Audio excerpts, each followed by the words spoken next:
Vidyavani community radio केंद्र अर्थात 107.4 FM वर नवयुगाची ज्ञानमाला या कार्यक्रमात मी श्रीदत्त तुमच्या सगळ्यांचं सहर्ष स्वागत करतो. मित्रांनो, हा कार्यक्रम आपण गरजे मराठी ग्लोबल या संस्थेच्या सहकार्याने ऐकतो आहोत. पु ल देशपांडे असे म्हणाले होते, केवळ श्वास घेणं म्हणजे जगणं नाही, ते तर सर्व प्राणीही जगतात. पण माणसाचं माणूसपण हे कलेमुळे वेगळं आहे. आणि म्हणूनच आजच्या ज्ञानमालेमध्ये आपण कलेविषयी, कला जगायची कशी, एकूणच आर्ट लिटरसी म्हणजे काय, या सगळ्या गोष्टी जाणून घेण्यासाठी, आपल्या कलेच्या सवयी अधिक शार्प करण्यासाठी, अधिक चांगल्या बनवण्यासाठी आम्ही विद्यावाणीच्या स्टुडिओमध्ये आज आमंत्रित केलेलं आहे श्री प्रदीप वैद्य यांना. नमस्कार सर, आणि तुमचं खूप स्वागत आहे. नमस्कार, मला खूप आनंद झाला इथे येऊन. सर, मी थोडक्यात आपला परिचय करून देतो. आमचे बरेचसे श्रोते आपल्याला ओळखतातच, पण आपण नेपथ्यकार, आर्ट डिरेक्टरनी रंगकर्मी म्हणून गेली 35 वर्ष कार्यरत आहात. आपण नाट्य रंगभूमीमध्ये कार्य करत असतानाच खूप वेगळे प्रयोग केले आहेत. अगदी भारतामध्ये म्हणायचं झालं तर रवींद्रनाथ टागोर असतील किंवा गिरीश कर्नाड असतील, यांच्या कलाकृतींपासून परदेशातल्या अनेक साऱ्या कलाकारांच्या कलाकृतींवरती आपण काम करत आहात. 2012 साली तन्वीर नाट्यधर्मी हा मानाचा पुरस्कार आपल्याला मिळालेला आहे. पुण्यातल्या द बॉक्स या थिएटरचा अनुभव आमच्या सगळ्या प्रेक्षकांना तुम्ही दिलेला आहे. आज तुमच्या माध्यमातून आम्हाला कलेविषयी थोड्याशा अधिक गोष्टी जाणून घ्यायच्यात. या नवयुगाची ज्ञानमालामध्ये आम्ही वेगवेगळ्या विषयांवरती वेगळ्या तज्ज्ञांशी भेटलो आहोत, पण आज एका कलाकाराशी भेटताना एक वेगळा आनंद आहे. आणि म्हणूनच मला सुरुवातीलाच तुम्हाला विचारायचं आहे की रसिकता हा खरं तर खूप मोठा गुण आहे माणसाचा, आणि कलाकार हा असं म्हणतात की जगात सर्वत्र त्याची पूजा केली जाऊ शकते, त्याला सगळ्यांसाठी जो अभिमानाची गोष्ट असते. पण मग कला ही प्रत्येक माणसामध्ये असते का, किंवा प्रत्येक माणूस जे काही कार्य करत असतो ते कलेशी जोडलेलं असतं का, आणि कला म्हणजे तरी नेमकं काय? मला असं वाटतं की कला प्रत्येक माणसात असते असं म्हणणं थोडंसं चुकीचं ठरेल. कलाविषयक जाणीवा प्रत्येक माणसात असतात. कलेचं बीज प्रत्येक माणसात असतं. कारण प्रत्येक माणसाचा शेवटी धडपड काय चालू असते, तर आजच्या आयुष्यामध्ये अर्थ शोधायचा आणि उद्याचं आयुष्य त्यापेक्षा जास्त चांगलं करायचं. कालच्या अनुभवातून शिकून हे करत जायचं. अगदी सामान्यात सामान्य माणूस सुद्धा हे करत असतो. असं करत असताना तुम्हाला वेगळ्या पद्धतीने विचार करणं, वेगळ्या पद्धतीने गोष्टी समजणं, वेगळ्या पद्धतीने वेगळे दृष्टिकोन निर्माण होणं हे साहजिक आहे. पण आपण कला सर्वार्थाने ज्याला म्हणतो ते कौशल्यांचा, काही विशिष्ट कौशल्यांचा विशिष्ट दिशेने वापर करून जीवनात हे जे काही दृष्टिकोन आहेत, वैचारिक असतील, तात्विक असतील, आध्यात्मिक असतील, अशा वेगळ्या वेगळ्या अंगाने माणसाच्या आयुष्याचा एक वेगळा अन्वयार्थ निर्माण करणारं काहीतरी करणं, याला व्यापक अर्थाने आपण कला म्हणू शकतो. म्हणजे मी एखादं गाणं गातो तर ते नुसतं सुरातालामध्ये गाणं हे कौशल्याचा भाग झाला, पण त्या गाण्यामुळे तुमच्या आतमध्ये काहीतरी गलबलतं, तुम्हाला कुठला तरी एक नवीन विचार सुचतो, तुम्ही एका भावनेबद्दल काहीतरी वेगळ्या पद्धतीने सखोलपणे पाहू शकता आयुष्याकडे. असा दृष्टिकोन मी तुमच्यामध्ये निर्माण करायला लागलो की मग त्याला कलेचं स्वरूप प्राप्त होतं माझ्यातल्या कौशल्यानं. मी 120 गिरक्या घेणं नृत्यामध्ये हा कौशल्याचा भाग झाला, पण मी या गिरक्या कशासाठी घेतोय, एखाद्या पात्राची मनोवस्था दाखवण्यासाठी मी घेतल्या, आणि त्याच्यातून ती अगतिकता तुमच्यापर्यंत पोचायला लागली की त्या माझ्या कौशल्याला कलेचं रूप प्राप्त व्हायला लागलं. आणि त्यामुळे प्रत्येक माणसामध्ये कला असते असं मी कधीच म्हणणार नाही. मला असं वाटतं की कलात्मक जाणीवा असतात, कलात्मक काहीतरी आतमध्ये एक सूत्र असतं, आणि त्याच्यामुळे चांगल्या कलाकाराला जी दाद मिळते, चांगल्या कलाकाराने काहीतरी सादर केल्यानंतर तुम्हाला काय होतं, ती आतली जी सूत्र आहेत ती थोडीशी त्यांचं अनुरणन होतं, किंवा रेझोनन्स ज्याला म्हणतात. एखादं चांगलं काहीतरी वाजलं, म्हणजे तंबोरा चांगला वाजला, एखादी भांड म्हणा, किंवा त्याच्यात पण तो नाद, सहकंप ज्याला म्हणतो आपण, तो तयार होतो. हा सहकंप तुमच्यात निर्माण होऊ शकेल इतपत बीज, इतपत प्रश्न तुमच्या आतमध्ये असतात, आणि ते कलेच्या संदर्भामध्ये रेझोनेट होणारे असतात, ते सहकंप पावणारे असतात. एवढं मात्र प्रत्येक माणसामध्ये असतं. नक्कीच. तुम्ही म्हणता की कौशल्य विकसित होत होत कधीतरी तो कलाकार कलेची साधना करू शकतो, त्याच्यामध्ये ती कला आहे असं म्हणतात. पण आमच्या बाजूला जर पाहिलं तर प्रत्येकाला एखाद्या कलेविषयी आवड असते. कोणाला क्रिकेट आवडेल, किंवा कोणाला गायन आवडेल, कोणाला वादन आवडेल, कोणाला नृत्य आवडतं, पण ते फक्त पाहायला, ऐकायला आणि अनुभवायला. अशी जी कलेची आवड आहे ही प्रत्येकामध्ये असतेच असते, पण मग कला आत्मसात करणं हे कसं वेगळं आहे? मला फक्त आवड आहे ही वेगळी गोष्ट आहे, पण मला ती कधीतरी वाटतं की मलाही जमलं असतं तर किती आनंद असता. मला हे का बरं जमत नाही? तर आत्मसात करायला काय असावं लागतं? कुठल्याही कलेबाबत हा महत्वाचा मुद्दा आहे की त्याच्यात काही कौशल्य ही गृहीत धरलेली असते. बरोबर. म्हणजे तुम्हाला चांगला गायक कलाकार व्हायचं असेल तर तुम्हाला सूर समजणं, तुम्हाला त्यातल्या सुरांमधले बारकावे समजणं, तुम्हाला विशिष्ट पद्धतीने काही सूर न गाता उरलेले सूर गाता येणं, त्यांच्यातून काही निर्माण करता येणं, त्याची गणितं समजणं. म्हणजे 5च स्वरांचा राग आहे आणि तो एक राग हा भूप आहे आणि दुसरा भटियार आहे, तेच सूर आहेत पण त्यांच्यातला फरक काय, तो कसा करायचा हे समजणं, ही गणितं असतात त्यातली.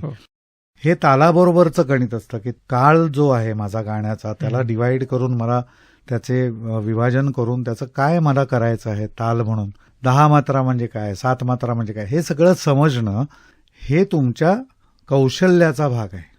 त्यामुळे कौशल्य वेगळी आणि मग ह्या कौशल्यांचा मी वापर कुठे करायला लागतो, ज्यावेळेला त्याच्यातून मी भावना प्रकट करायला लागतो, ज्यावेळेला त्याच्यातून प्रकटीकरण, ज्याच्यामध्ये आपण अभिव्यक्ती ज्याला म्हणतो म्हणजे एक्सप्रेशन, की माझ्या आतमध्ये जे जे काही आलंय, म्हणजे कलात्मक शिक्षणातच नाही, माझ्या आयुष्यात पण काहीतरी येत असतं. माझा कुठे अपमान झालेला असतो, माझं कुठे खूप प्रोत्साहन मिळालेलं असतं, मला कुठेतरी खूप छान आनंद झालेला असतो, मला खूप न सांगता येण्यासारखं दुःख झालेलं असतं. हे सगळं जे काही आत आलेलं आहे, ज्याला आपण इनपुट म्हणू, आणि आपला जो मेंदू आहे ती सिस्टीम आहे ते प्रोसेस करणारी, आणि त्या सिस्टीममधून आपण प्रोसेस करून निर्मिती काय करतो, त्याचं आउटपुट काय आहे तर एक्सप्रेशन आहे. तर ही अभिव्यक्ती ज्या वेळेला एका पूर्ण गोलाईने प्रकट व्हायला लागते त्यावेळेला त्याच्यामध्ये अजून एक गोष्ट काम करायला लागते, त्याचा इंग्लिश शब्द इन्स्टिंक्टच आहे. म्हणजे तुम्ही फक्त कौशल्य स्किल असं नाही तर इन्स्टिंक्ट ह्या लेवलवर, म्हणजे तुमचा जीवनाविषयक विचार म्हणा किंवा तुमची सहज साध्य अशी जी तुमची मूलभूत प्रवृत्ती आहे विचाराची ती ज्या वेळेला कामाला लागते आणि हे दोन्ही हातात हात घालून जेव्हा जायला लागतात त्यावेळेला कला निर्मिती सुरू होते. तुम्ही कुठल्याही कलेचा जर प्रवास पाहिलात, म्हणजे कला शिक्षणाचा, कला प्रशिक्षणाचं आजपर्यंत जे काही हे आहे त्याच्यामध्ये पहिला बराचसा भर हा कौशल्यांवरच दिलेला असतो. पहिली अनेक वर्ष तू नुसते सूर लावत राहा. म्हणजे मी थोडं गाण्याच्या बाजूला पण काम केलंय. तर मी जेव्हा 6वी 7वीत होतो त्यानंतर माझा आवाज फुटणार असं लक्षात येईल का, मी चांगला गायचो, अजूनही बऱ्यापैकी गाऊ शकतो. तर माझ्या गुरुनी मला पुढे 3 वर्ष फक्त सा प सा हे 3 सूर लावत राहायचं. म्हणजे सा प सा सा सा सा प सा प सा असं ते सारखं करत राहायचं. तंबोरा लावायचा आणि हे गात बसायचं. असं मी 3 वर्ष केलेलं आहे. का तर त्यांना तो आवाज जपायचा होता माझा, की तुझा आवाज फुटेल त्यावेळेला तो असाच. पण म्हणजे तो सा नीट लावणं, प नीट लावणं, सा वरचा नीट लावणं, हे कौशल्याचं प्रशिक्षण मला जितकं जास्त देता येईल तेवढं ते देतो. आणि मी गायक म्हणून इन्स्टिंक्ट या लेवलवर मी चांगला आहे, पण कौशल्यांमध्ये मी कमी आहे. म्हणजे मी सूर चांगलेला होतो आणि ती गणितं जमत नाही, आणि म्हणून माझं गाणं बाजूला पडलं आणि नाटकाच्या बाजूला मी जास्त आलो. आता तिथे कारण कौशल्यातलं सगळं आणि मेंदूतलं सगळं इन्स्टिंक्ट हे दोन्ही एकत्र जाणं हे तिथे जास्त प्रभावाने व्हायला लागलं, आणि म्हणून नाटकामध्ये मी स्थिरावलो. असं माझ्याबद्दलचं रिडिंग आहे. खरं म्हणजे तुमचा वैयक्तिक प्रवास आपल्याला जाणून घ्यायचाच आहे, पण आता बोलण्यातून आलं म्हणून खूप पूर्वीच्या काळापासून गुरुकडे आपण शिक्षा घेत असतो, पण कलेविषयी असं मानलं जातं की त्यासाठी वातावरणही तसं असायला लागतं. कलेचा मला वाटतं प्रवासही असाच असतो की ते कुठून तरी आपल्याला येतं. ते सगळं सर्वप्रथम कुटुंब, घर, त्याच्यानंतर आजूबाजूचा परिसर, समाज आणि मित्रमैत्रिणी, मग सगळ्यात शेवटी माध्यमं, इकडून आपल्याला काहीतरी मिळायला लागतं आणि मग त्याच काळामध्ये आपण गुरुजींच्याकडे जातो. तुम्हाला काय वाटतं की तुम्ही याची सहमत आहात की आधी ते आपल्या घरात, कुटुंबात, आजूबाजूच्या समाजात असावं लागतं? मला असं वाटतं की कलाकारामध्ये अजून एक गोष्ट महत्वाची जी आहे ती अशी आहे की त्याच्यामध्ये स्थितिस्थापकत्व नसलं पाहिजे. म्हणजे इनर्शिया. कुटुंब व्यवस्थेमध्ये इनर्शिया फार गरजेचा असतो. तुम्ही त्या कुटुंबामध्ये कितीही काही वेडवाकडं असलं तरी ते समजून घेणं आणि त्याच्यामध्ये राहणं. कलाकार हा जनरली रिबेल असतो, तो बंडखोर असतो. बंडखोरी डोक्यात पुरेशी असल्याशिवाय कलाकार होऊ शकत नाही माणूस, असं माझं अगदी खरं मत आहे आणि हे अनेकांनी सांगितलं पण.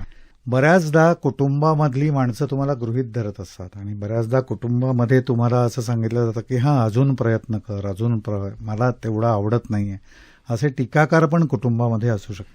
त्यामुळे कुटुंब हे पूर्वीच्या काळात तर विरोध करणारच असायचं. पूर्वीच्या काळात म्हणते आता नाटक करायचंय, मग काय भिकेचे डोहाळे आहेत, म्हणजे काय तुला पैसे कुठून मिळणार, असा मुद्दा होता.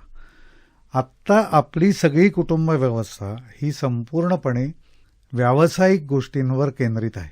म्हणजे तुम्ही पैसे कसे मिळवणार, तुम्ही पुढे जगणार कसे, तुम्हाला काय, मग म्हातारपणी काय करणार, वगैरे वगैरे. म्हणजे तुम्ही समजा म्हणालात की नाही, मला लग्न करायचं नाही, मला मुलं नकोत, तर तुम्हाला हे प्रश्न विचारले जातील की तुम्ही म्हातारपणी मग काय, तुला कंपॅनियन नाही, वगैरे वगैरे. आपली सगळी जी व्यवस्था आहे आपल्या आजूबाजूची, ती अशा पद्धतीच्या, ज्याला म्हणूया की सुरक्षितता, एका लेव्हलवरची सिक्युरिटी, सगळीकडून सगळ्या गोष्टी असल्या पाहिजेत, ह्याचं गणित जुळवू पाहणारी अशी ती व्यवस्था आहे. ते परफेक्टली जुळतंच असं नाही, आणि हे कलाकाराला माहिती असतं की हे आपण किती जुळवायचा प्रयत्न केला तरी ते तुटणार आहे, ते कुठेतरी चुकणार आहे, काहीतरी होणार आहे. तो फिकिरीत नसतो. म्हणजे बेफिकीर ह्या लेव्हलवर एका पातळीवर कलाकार असतात सगळे, की नाही फरक पडत. खरं तर काही नसलं तरी कलाकार हा त्याच्या कलेच्या याच्यावर जगू शकतो. आता हे थोडंसं पोएटिक वाटेल जुन्या काळातलं, पण हे खरं असतं एका लेव्हलवर. पण आत्ताच्या काळात काय होतंय, म्हणजे तुम्ही जे म्हणताय की कुटुंब व्यवस्था, मग तिथे मान्यता मिळणं, मग समाजात मान्य, हे आत्ता होतंय खरं तर.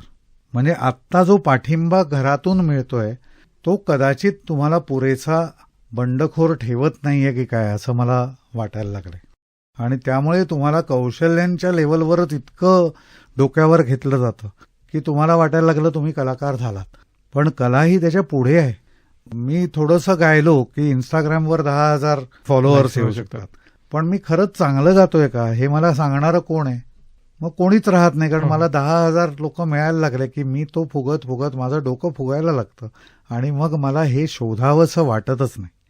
मला असं वाटतं की ह्या आत्ताच्या काळामध्ये जेव्हा कुटुंबातली माणसं तयार असतात, तुला नाटकात करिअर करायचंय का, मग तू हे असं कर, संगीतात करायचं असेल का, हो, क्रिकेटमध्ये करायचं असेल, ती आई बिचारी ते सगळं घेऊन तुमच्याकडे येते, तुमच्याबरोबर 5-5 तास त्या अकॅडमीच्या बाहेर बसते, अशा आया आता तुम्हाला मिळायला लागल्यात, असे वडील मिळायला लागलेत. तर मला असं वाटतं की आता मग जबाबदारी ही येऊन पडते की तुम्ही तुमची फुटपट्टी जरा जास्त कडक करणं, की ज्याच्यामध्ये मी आत्ता जे करतोय तो टाइमपास आहे, ते कौशल्याच्या लेवलवरचं काम आहे का, मी कलेच्या दृष्टीने कलेच्या बाजूला जायला लागले, जे काही असेल ते.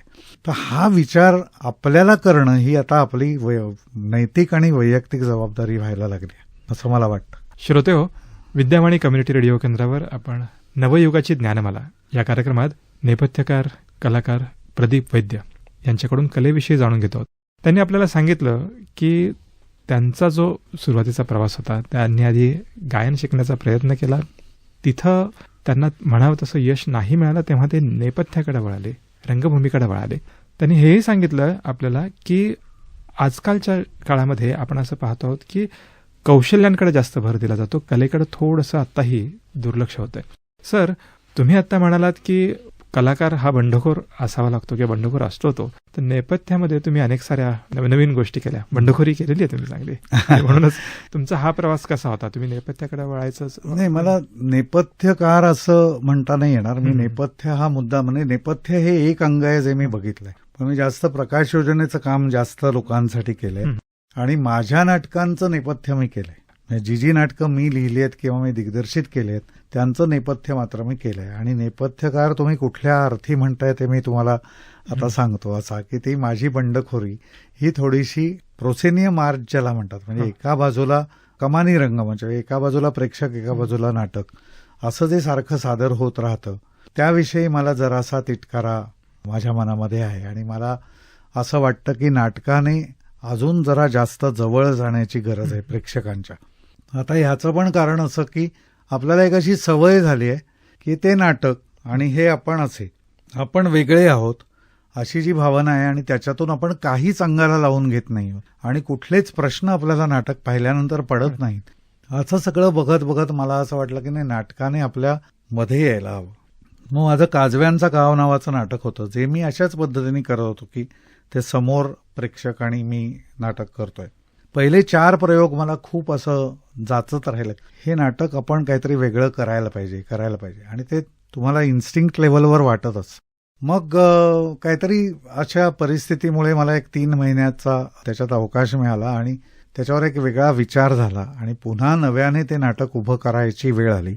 मग असं लक्षात आलं की हे आपण खरंच प्रेक्षकांच्या मध्ये करू शकतो आणि त्या पद्धतीचा एक वेगळा नेपथ्याचा आराखडा माझ्या डोक्यात तयार झाला आणि त्यामुळे ते कमाली रंगमंचातून बाहेर आलं नाटक आणि मग ते प्रेक्षकांच्या मधल्या अवकाशातही ते व्हायला लागलं. आणि आता खरंच असं होतं की प्रेक्षकांना वाटतं की आपण त्या पात्रांच्या जगामध्ये आहोत आणि त्या पात्रांच्या घरात बसून किंवा त्यांच्या बागेत बसून किंवा तिथे आजूबाजूला आपण ते सगळं बघतो आहोत. त्यामुळे ते झालं. मी त्यानंतर बेईमान नावाचं नाटक, जे कानेटकरांचं खूप गाजलेलं नाटक आणि ते त्याच्या भव्य नेपथ्यामुळे गाजलेलं नाटक होतं, त्याला मी म्हटलं की नाही, हे तसं नकोय, आपल्याला त्यातल्या पात्रांवर जास्त फोकस करायचं. तर मी बॉक्सिंगचं जसं एक चौकोनी स्टेज असतं तसं स्टेज तयार केलं आणि त्याच्यामध्ये फक्त 2 खुर्च्या एवढंच नेपथ्य होतं आणि त्या नेपथ्यावर मी 4ही बाजूनी प्रेक्षक बसवून ते नाटक केलं. असे मी नेपथ्याचे म्हणजे मांडणीचे, नेपथ्य म्हणण्यापेक्षा रंगावकाश वेगळ्या पद्धतीने वापरण्याचे बरेच प्रयत्न माझ्या सगळ्या नाटकांमध्ये करत आलोय आतापर्यंत. आणि त्यामुळेच मला वाटतं की आमच्यासारखे प्रेक्षक आहेत, जे रसिक आहेत, ते स्वतःला थेट त्या नाटकाशी रिलेट करू शकतात. आपण त्यातलाच एक भाग होता असं म्हणा. मधला जो अवकाश होता, तुम्ही म्हणा एका बाजूला स्टेज आहे आणि दुसऱ्या बाजूला सगळं प्रेक्षकगृह आहे, हा स्टेज संपूर्ण म्हणजे यातला अवकाश संपूर्णपणे गळून पडला गेला. त्यामुळे जास्त लोकांसोबत रिलेट होता आला आपल्याला, समीप आलं ते. त्याला समीप नाट्य असंच म्हटलं जातं, समीप रंगमंच किंवा समीप रंगभूमी. आणि ते समीप आलं, इंटिमेट थिएटर त्याला म्हणतात. आणि त्याच्या पुढली स्टेज असते इमर्सिव्ह थिएटर, म्हणजे तुम्ही त्या अनुभवामध्येच बसला आहात. म्हणजे ह्या दोघांचं भांडण चाललंय आणि तुम्ही इथे बाजूला बसलायत आणि इथे भांडण चाललंय, असं खरोखर त्या नाटकामध्ये होतं. माझ्या काजव्यांचा गावामध्ये तर तुमच्यापासून म्हणजे तुमच्या खरंच बाजूला येऊन तो रडणारा नट येऊन दगडावर बसतो, तुम्ही दगडाच्या बाजूला बसलेले असता आणि ते दगडावर येऊन तो रडत असतो, त्याचं काहीतरी चालू असतं. आणि ही खरंच एक चांगली गोष्ट आहे समाजासाठी, प्रेक्षकांसाठी देखील, की अशा पद्धतीनं जे काही घडतंय नाटकामध्ये ते आपलाच प्रतिनिधी किंवा आपणच त्याच्यामध्ये थेट गुंतलेलो असतो. जेव्हा अशी गोष्ट तुम्ही करता तर त्याच्यामागे तुमची भूमिका काय असते? किंवा आता आपण वेगळ्या प्रश्नाकडे थोडंसं वळायचं म्हटलं तर समाज आणि कलाकार यांच्यामध्ये देखील एक आता अंतर आहे. तुम्ही मगाशी म्हणाला तसं की ती कलाकार नेहमी आपली कला दाखवत असतो आणि आपल्या बाजूने आपण फक्त ती पाहण्याचा किंवा ते आस्वाद घेण्याचा प्रयत्न करत असतो. पण आस्वाद घ्यायला देखील शिकायला हवं का? किंवा आस्वाद घेणं शिकता येतं का? शिकता येतं, नक्कीच शिकता येतं. आणि आपण काय पद्धतीने कलेकडे पाहतो आहोत याच्याबद्दल स्वतःला प्रश्न विचारायला लावणं हे काम कलाकारच करू शकतो. एखादा माणूस तुमचं गाणं ऐकायला येतोय तर काय म्हणून येतंय? ते नॉस्टॅल्जिया म्हणून येतंय, म्हणजे जुनी गाणी ऐकायला येतंय का नवी गाणी ऐकायला पण तो येणार आहे? किंवा तुम्ही जुनं नाटक करताय म्हणून तो येतोय, किंवा तुम्ही नावाजलेल्या लोकांना घेऊन नाटक करताय म्हणून तो येतोय, का त्याला खरंच काहीतरी वेगळं पाहायचंय म्हणून तो येतोय? येणारा प्रेक्षक हा कशामुळे तुमच्याकडे आकृष्ट होतोय ह्याचा अभ्यास तुम्ही करणं आणि प्रेक्षकालाही तो करायला लावणं, हे एका औपचारिक पातळीवर जसं होऊ शकतं तसं अनौपचारिक पण तुम्ही करत राहू शकता. आणि अशा पद्धतीचे प्रयोग सारखे करत राहणं प्रेक्षकांबरोबर, आपल्या प्रेक्षकांबरोबरच्या नात्यामध्ये, हे अगदीच शक्य आहे. आणि त्यामुळे माणसांच्या सामाजिक सवयी असतात काय काय, त्या कालाप्रमाणे बदलत असतात आणि त्या सवयींचं भान ठेवत ठेवत आपण कलात्मक सवयी त्याला लावणं, कलात्मक सवयींच्या बाजूला त्याला नेत जाणं, हे आपलं काम होऊन बसतं येणाऱ्या प्रत्येक काळामध्ये. आणि त्या सवयी कदाचित आधीच्या लोकांनी आपल्याला लावल्या. म्हणजे आपण सारखं पुलंचं उदाहरण घेतो, पुलंच्या गोष्टी हे करतो, तर पुलंनी फक्त छापून गप्प बसले नाही, त्यांनी भाषणं दिली, त्यांनी कुठे कुठे जाऊन काय काय नवे उपक्रम केले, बालगंधर्व सारख्या ह्याच्यामध्ये त्यांनी रस घेतला की कुठल्या कलात्मक जागा निर्माण होत आहेत. त्यांनी पु ल देशपांडे फाउंडेशन उभं करून त्याच्यातून बरंच कलात्मक कार्य करणाऱ्या बऱ्याच जणांना, म्हणजे ते थांबले नाही, ते चळवळीपणा त्यांचा चालू राहिला. तर तसं जे करतात त्यांना ह्या मूलभूत जाणीवांकडे बघणं हे कलाकारांमध्ये ज्यांना ज्यांना शक्य आहे त्यांनी हे करत राहणं फार आवश्यक. अदरवाईज असंही होतं बऱ्याचदा, कलाकारांना ते वेगळे पण हवं पण असतं. म्हणजे मी कोणीतरी विशेष आहे आणि हे सगळे प्रेक्षक आहेत, हे सगळे सामान्य लोक आहेत, अशा पद्धतीचं एक वागणारे पण कलाकार आपल्याकडे असतात आणि सगळीकडेच असतात हो. जगभरात. पण सामाजिक प्रश्नांकडे पाहणं, त्या कलांमध्ये आपले सामाजिक प्रश्न आणणं, त्याच्यातून काहीतरी करणं, असंही काम करणारे बरेच लोक आहेत. प्रत्येक वेळेला कलाकाराने सामाजिक प्रश्नांबद्दल काहीतरी केलंच पाहिजे का, तर हा वैयक्तिक प्रश्न आहे शेवटी. आणि ते तसं करूनही समाजामध्ये खूप परिवर्तन होतं का, हाही परत एक वेगळा प्रश्न आहे. पण कलेचं आणि कलाकाराचं नातं किंवा कलाकाराच्या कलेचं आणि ती रिसीव्ह करणार, ती घेऊ पाहणाऱ्या प्रेक्षकांचं किंवा त्या रसिकांचं नातं, हे मात्र आपण दरवेळेला चाचपू शकतो. हे कशा करता येत आहेत. म्हणजे आत्ता मला असं वाटतं की सर्व माणसांमध्ये एक ज्याला आपण कन्झ्युमेरिझम म्हणू किंवा ग्राहकता नावाचा जो प्रकार, ग्राहकपणा प्रत्येकामध्ये एक आलेला आहे. आणि आपण नाटक पाहायला जातो तेव्हा आपण नाटक विकत घेतो असं आपल्याला वाटतंय का कुठतरी. पण नाटक आणि सिनेमामध्ये मग फरक काय आहे. नाटकाच्या थिएटरमध्ये करकर करकर आवाज वाजवत, म्हणजे कुठेच ते करू नये, पण करकर करत खात खात आपण नाटक का बघायचं नाही. कारण आपल्यासाठी एक माणूस त्याचं तन मन धन सगळं, म्हणजे कधी कधी रक्त पण वाहतात कलाकार. म्हणजे खरंच एखादा खेळावेळा लागतो. आम्ही अनेकदा असं गमतीने म्हणतो की चला ह्या नाटकामध्ये रक्तही वाहिलं आपण, असं. तर असं जखमी होतात तालमीच्या वेळेला कधी कोणी असं. तर असं कोणाचं तरी होतंच, एवढा संच असतो मोठा, काहीतरी होतं, चला या नाटकासाठी रक्तही व्हायला गेलं, असं एक गमतीने म्हटलं जातं. पण ते कठीण आहे ना, अशा पद्धतीने लोकांमध्ये तुम्ही उभं राहणं आणि ती एक वेगळी व्यक्तिरेखा तुमच्यातून साकारणं, आणि त्याकरता जी तल्लीनता लागते, त्या तल्लीनतेमध्ये आपण मुद्दामून जाऊन काहीतरी करणं, हे खूप चुकीचं आहे. आपला फोन वाजणं हे चुकीचं आहे. हे आपल्याला जाणवत नाही. ह्याचं कारण असं आहे की आपल्याला असं वाटतं की मी विकत घेते, मी 500 रुपये दिलेत, मग मी काही करू शकतो. तसा तो कला व्यवहार नाही. ह्याचं भान रसिकांना सतत देत राहण्याकरता ह्याची चाचपणी सारखी होत राहणं गरजेचं की आपलं नातं कसं राहिलंय आत्ताच्या काळामध्ये कलाकार आणि यांचं. आणि मला गंमत ही वाटते की कोविड नंतर, म्हणजे कोविड काळानंतर, हे तुमच्या समोर उभं राहून खरंच एक व्यक्ती काहीतरी करते आहे, याला इतकं मोठं महत्व प्राप्त झालं. कारण आपल्याला वाटलंच नव्हतं की आपण परत अशा कुठल्या काळाकडे येऊ. पण सतत मोबाईलमध्येच सगळं बघू असं आपल्याला वाटत राहिलं. तर ते वेगळं बदलत चाललंय, हे सगळं आपल्याला कळतंय. मग दुसरीकडे असाही मुद्दा येतो की रील्स पाहतो आपण, रील्स सारखी पाहतो. तर रील्स आपल्याला काय करतायत, काय पद्धतीचं चालवणं हे आहे. आज सकाळीच माझ्या डोक्यात असा विचार आला की जाहिरातदारांनी आपल्याला इथे पण गाठलंय आता. कारण आपण एक काहीतरी बघत असलो, त्याच्यामध्ये जाहिरात येते, ती स्किप करता येत नाही, ती तुम्हाला बघावीच लागते. 20 सेकंद पण काय, 10 सेकंद, 5 सेकंद. म्हणजे त्यांना तुम्हाला विकायचं आहे काहीतरी, त्यासाठी ते सगळं आहे. आणि हे तुम्हीच त्यांना निर्माण करून दिलं. म्हणजे तुम्ही स्टोरीज म्हणा, रील्स म्हणा, हे कोणी केलं? समाजाने निर्माण केलं. त्या समाज माध्यमावर समजा कोणीच रील्स केली नसती आतापर्यंत, काही विशेष वाटलंच नसतं.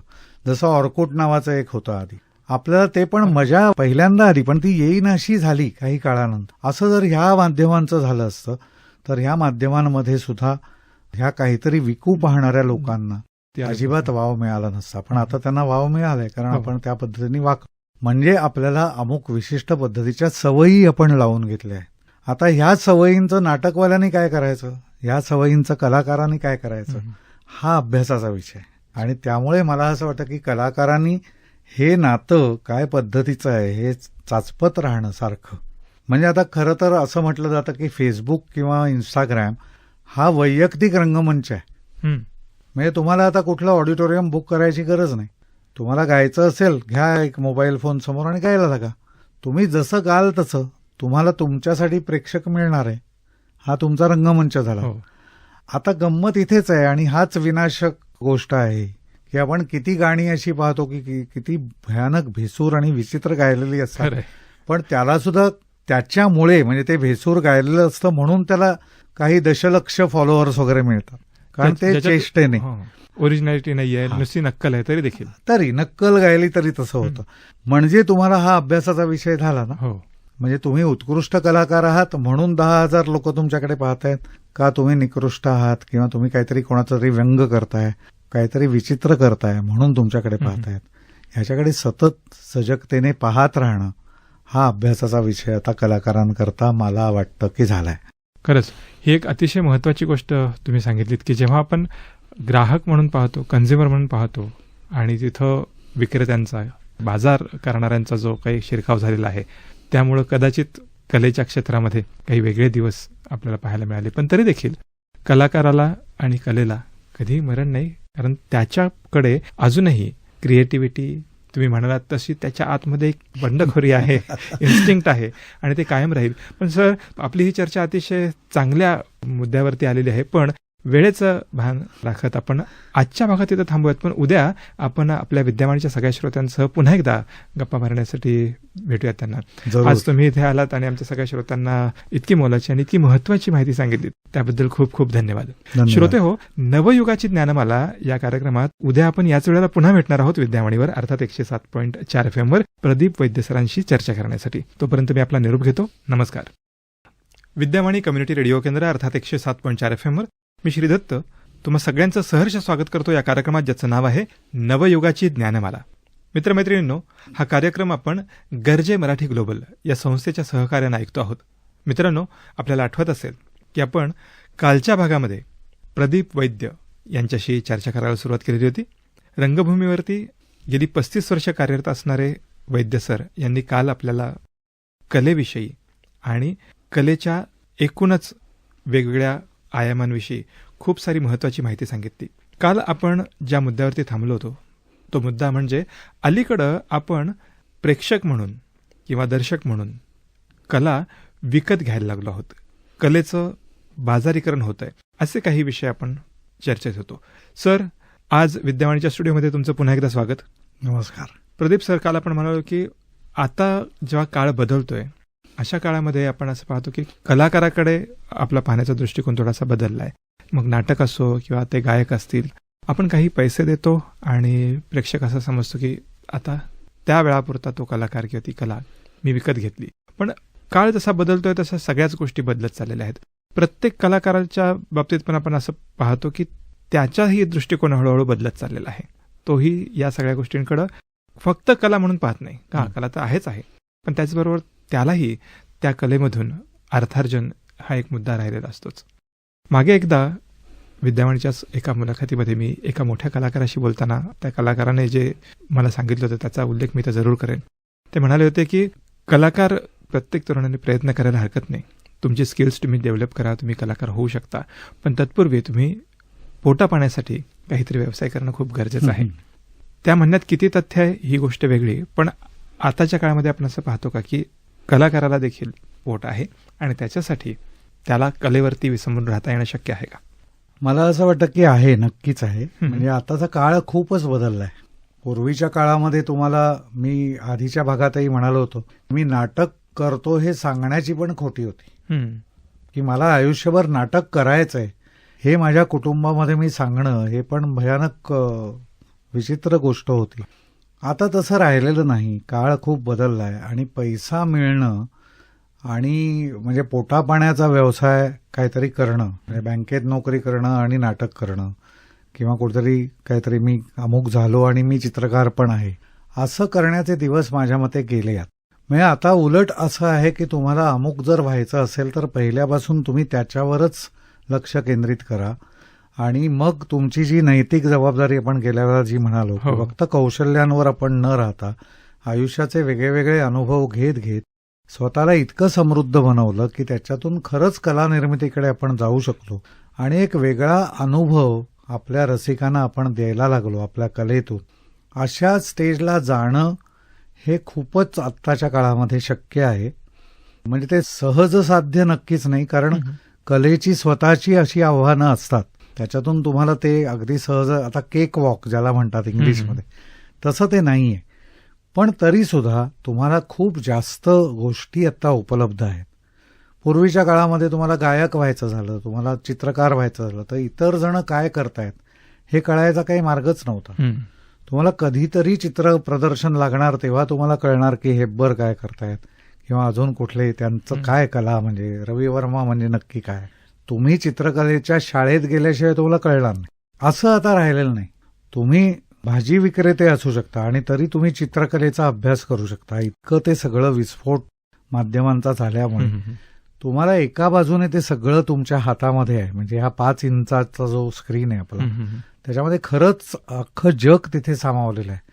पण ह्या सगळ्याचा वापर तुम्ही कसा करता आणि त्यामध्ये कौशल्य आणि इन्स्टिंक्ट ह्या दोन्ही गोष्टींचा तुम्ही कसं मेळ घडवून आणता आणि हे जे स्फोट झालेलं सगळा माहितीचा जो सगळा हे आहे त्याचा सगळ्याचा वापर तुम्ही अल्टिमेटली स्वतःच्या कला निर्मितीसाठी कसा करून घेता, हा सर्वात महत्वाचा प्रश्न आता उरणार आहे.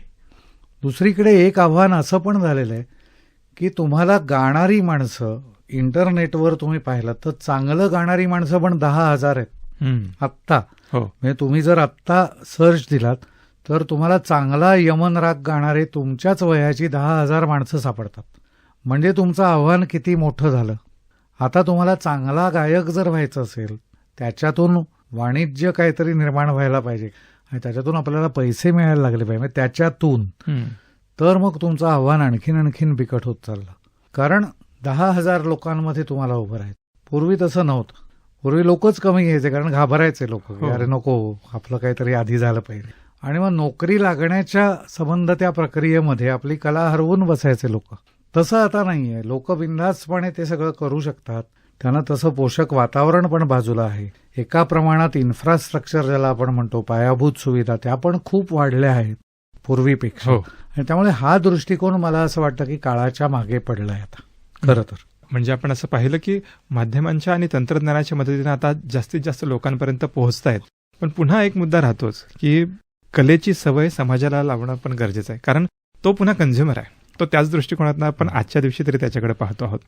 आयुष्यात त्याच्याही कला सामावली जाणं आवश्यक आहे. त्याला कलेचं ज्ञान देणं हे देखील मला वाटतं की एका दृष्टीने ती कलाकाराची जबाबदारी आहे किंवा कलाकारच ती गोष्ट करू शकतो. आर्ट लिटरसी समाजामध्ये आणणं माझ्या दृष्टीने मला असं वाटतं की ही कलाकाराची जबाबदारी आहे. तर ती कलाकाराने कसे करावं, कारण पुन्हा पुढे जाऊन काही असे नवीन नवीन प्रयोग काही कलाकार करताना दिसतात. त्याहीबद्दल आपण बोलूयात की कलाकाराची जबाबदारी आता वाढलेली आहे.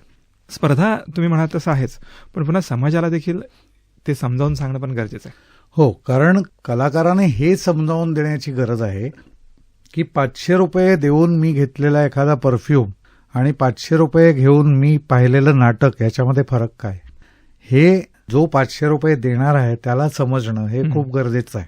आणि त्यामुळे माझ्याकडे क्रयशीलता आहे, माझ्याकडे बाईंग पॉवर आहे, पर्चेसिंग पॉवर आहे, म्हणून मी नाटकाला जातो असं ते न राहता मला नाटकाला येणं म्हणजे काय, मी करत काय आहे.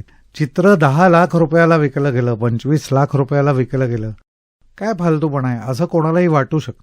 पण ते कसं तसं नाहीये. म्हणजे हे इतकं उथळ नाहीये, असा काहीतरी उगाचच म्हणजे पोरखेळ नाहीये हा की ज्याच्याकडे 10 लाख आहेत त्याच्याकडे काही 10 लाख ते असेच पडू नयेत म्हणून त्याने दिले, असा मुद्दा नाही. तर त्या चित्रामध्ये नेमकं असेल काय ज्याच्यासाठी ते 10 लाख दिले गेले हे आपल्याला माहीतच नाहीये, कारण आपण चित्रकलेकडे तसं पाहिलंच नाहीये. आमचा एक मित्र आहे, तो चित्रकार नाहीये स्वतः, पण चित्रकलेची त्याला आवड आहे प्रचंड, म्हणजे तो रसिक आहे. त्यामुळे हे फक्त कलाकाराचं काम आहे का, तर नाही, ते रसिकांचं पण काम आहे. तर कसं ते मी आता या उदाहरणात सांगतो की हा माणूस रसिक आहे, हा माणूस नाटक करतो, पण कलाकार म्हणून तो चित्र काही काढत नाही. तो आता एका नवीन सोसायटीमध्ये राहायला गेला. तिथे 2 विंग्ज आहेत आणि 6 मजली बिल्डिंग आहे. प्रत्येक मजल्यावर 4 माणसं, तर असे 24, 48 कुटुंब तिथे राहतात.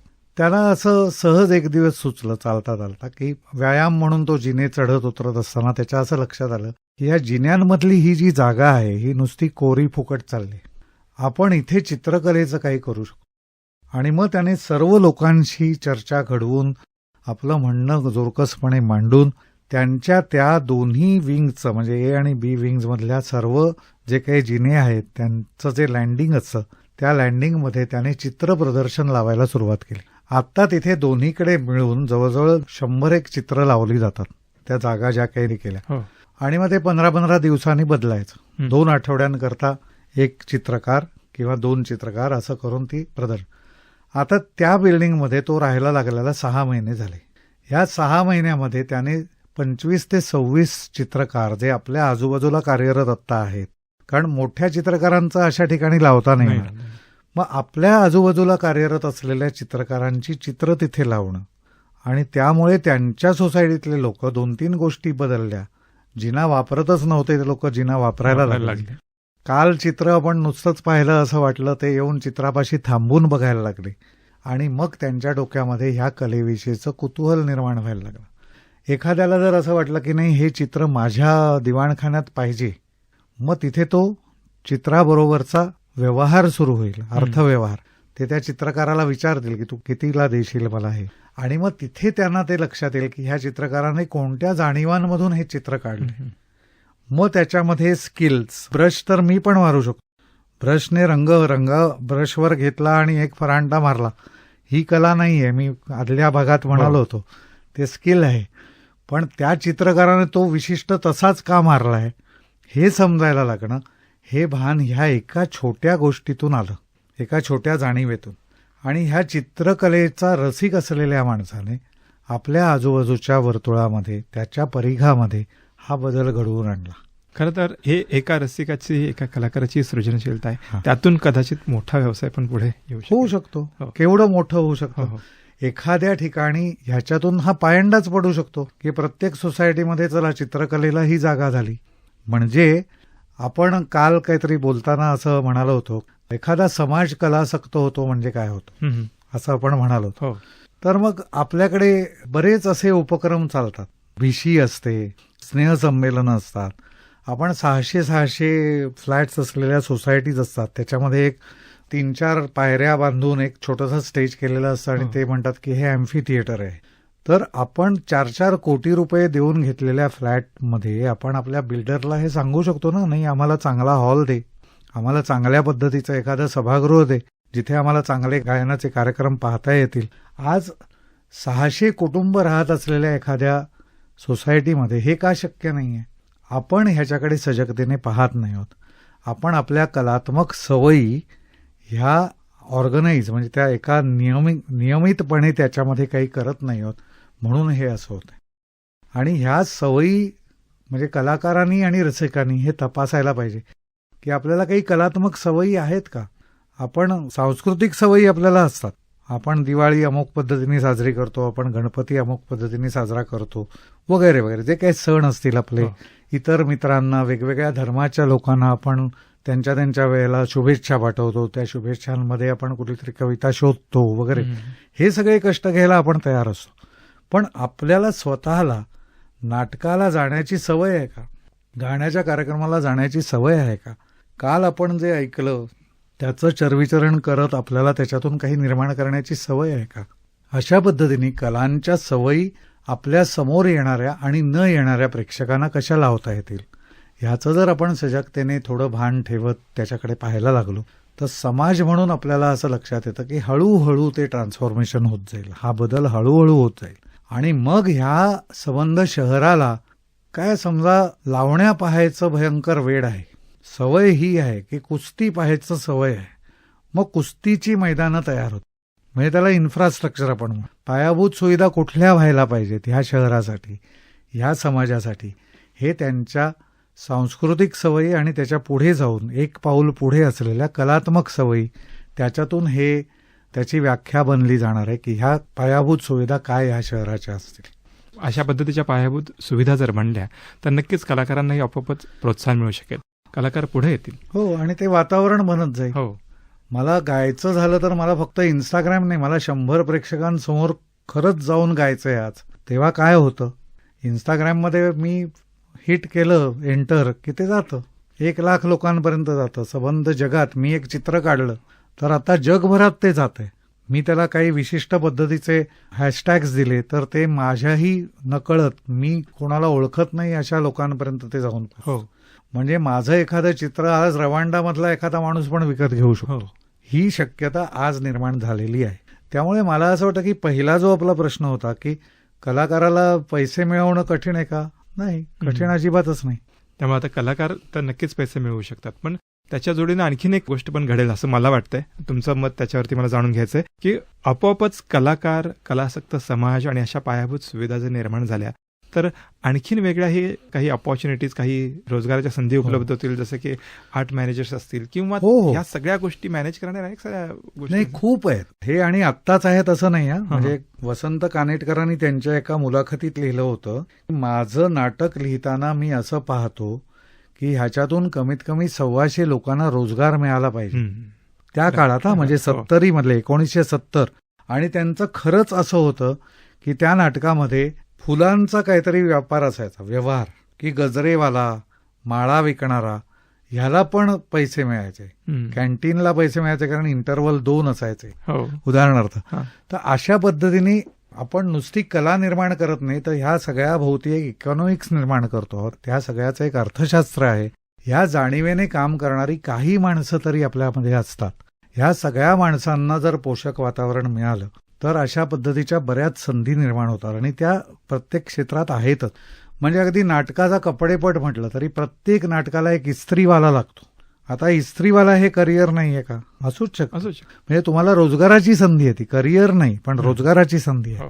तुम्ही नाट्य व्यवस्थापन हा जो मुद्दा आहे त्याच्यावर तर सध्या खूप जास्त भर आहे. आता इव्हेंट मॅनेजमेंटचा जमाना आहे आणि इव्हेंट्स मोठे मोठे ऑर्गनाईज करणं हे अगदी राजकीय व्यक्तिमत्वांपासून सगळ्यांची गरज होऊन बसलेली आहे. आणि प्रत्येक साध्या गोष्टीचा इव्हेंट आपण करतोच. त्यामुळे इव्हेंट मॅनेजर्स हा एक मुद्दा हा याच्यातूनच तयार होतो. म्हणजे व्यवस्थापन कौशल्य, कलांचं व्यवस्थापन, ह्या बाजूला भरपूर संधी आहेत.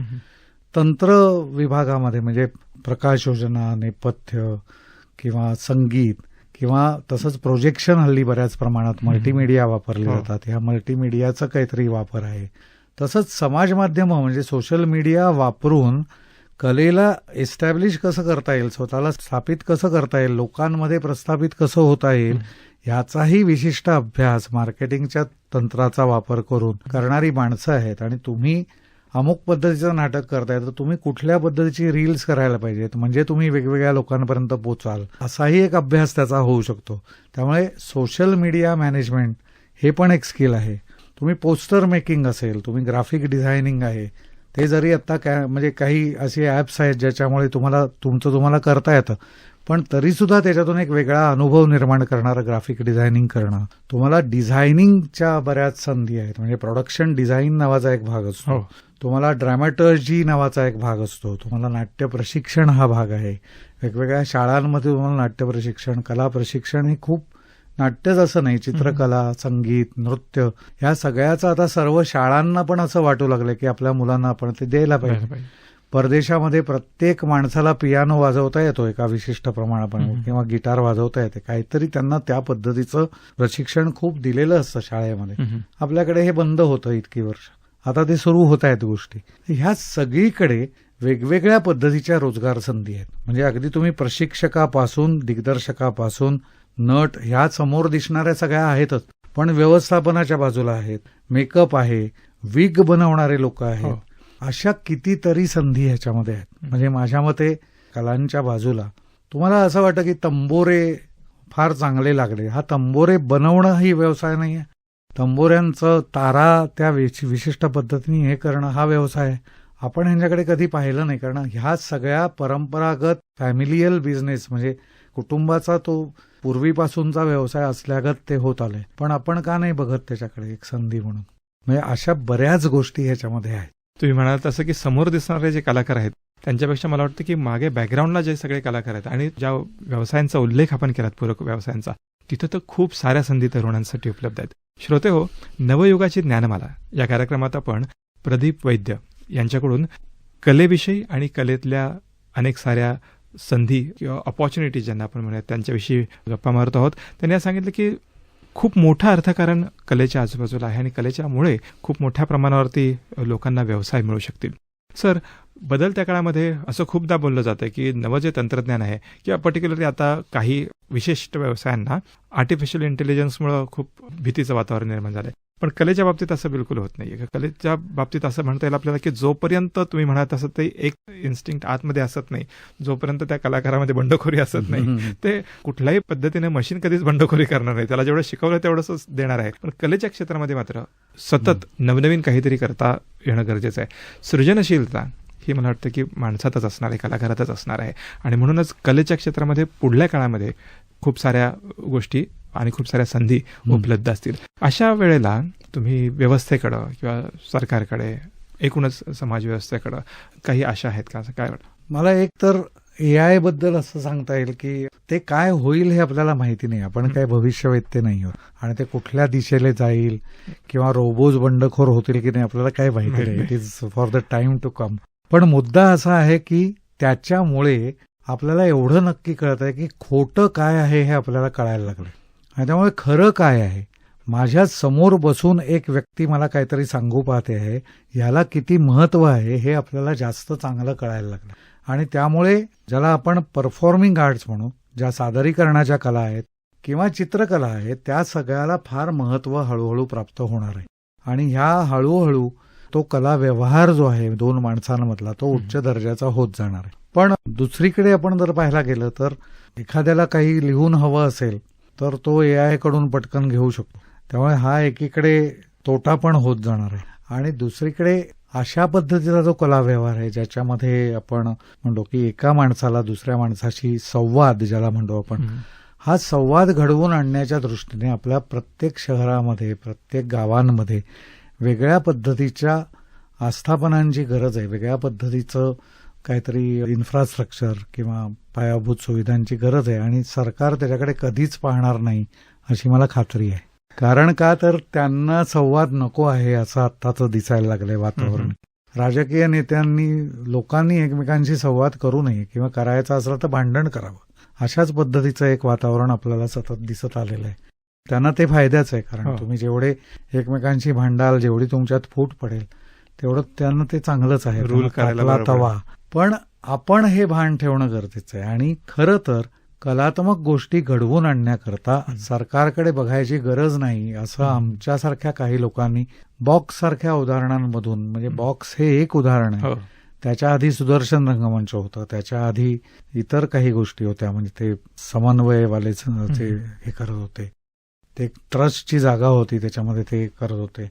तर अशा पद्धतीचं किंवा अतुल पेठेंसारखी माणसं गावोगाव जाऊन अशा पद्धतीने सादर करून त्यांनी एक वेगळी चळवळ निर्माण केल्यासारखं करतात.